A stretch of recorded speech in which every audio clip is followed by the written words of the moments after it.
पौष मास में जब सूर्यदेव धनु राशि को छोड़कर अपने पुत्र शनि की मकर राशि में प्रवेश करते हैं तब मकर संक्रांति का पर्व मनाया जाता है।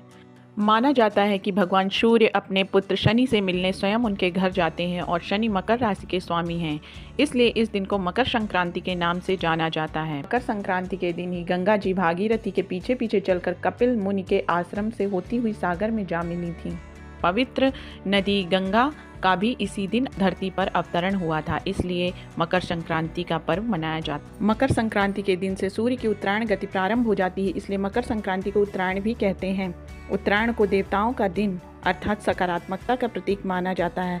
इस दिन से खरमास समाप्त हो जाता है, इसलिए इस दिन जप, तप, दान, स्नान, श्राद्ध, तर्पण आदि धार्मिक क्रियाकलापों को विशेष महत्व दिया जाता है।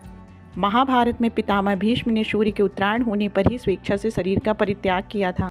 इसका कारण यह था कि उत्तरायण में देह छोड़ने वाली आत्माएं या तो कुछ काल के लिए देवलोक में चली जाती हैं या पुनर्जन्म के चक्र से उन आत्माओं को छुटकारा मिल जाता है, जबकि दक्षिणायन में देह छोड़ने पर आत्मा को बहुत काल तक अंधकार का सामना करना पड़ता है। स्वयं भगवान श्री कृष्ण ने भी उत्तरायण का महत्व बताते हुए कहा है कि उत्तरायण के 6 मास के शुभ काल में जब सूर्यदेव उत्तरायण होते हैं और पृथ्वी प्रकाश में रहती है तो इस प्रकाश में शरीर का परित्याग करने से व्यक्ति का पुनर्जन्म नहीं होता और ऐसे लोग सीधे ही ब्रह्म को प्राप्त होते हैं। इसके विपरीत जब सूर्य दक्षिणायन होता है और पृथ्वी अंधकार में होती है तो इस अंधकार में शरीर का त्याग करने पर पुनः जन्म लेना पड़ता है। अनेक स्थानों पर इस त्यौहार पर पतंग उड़ाने की परंपरा प्रचलित है।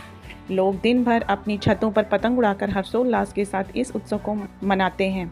पतंग उड़ाने के पीछे का कारण यह है कि पौष मास की सर्दी के कारण हमारा शरीर कई तरह की बीमारियों से ग्रसित हो जाता है, जिसका हमें पता भी नहीं होता।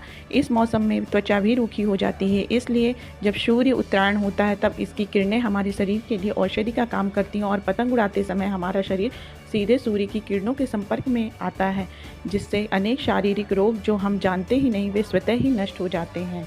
भारत में इस त्यौहार को अलग अलग नाम से जाना जाता है। इन्हें पोंगल, खिचड़ी, मकर संक्रांति, लोहड़ी, उत्तरायण के नाम से जाना जाता है। इस दिन गंगा, यमुना, गोदावरी, सरस्वती जैसे नदियों में स्नान करने से मोक्ष की प्राप्ति होती है। मकर संक्रांति के दिन तिल और गुड़ का दान करना बहुत ही शुभ माना जाता है। इस दिन से शुभ कार्य आरंभ हो जाते हैं। भारत कृषि प्रधान देश है। यह त्यौहार माघ के महीने में मनाया जाता है, क्योंकि इस समय किसान खेत से धान की फसल कटाई करके तिलहन और दलहन की फसल की कटाई का दौर आरंभ होता है।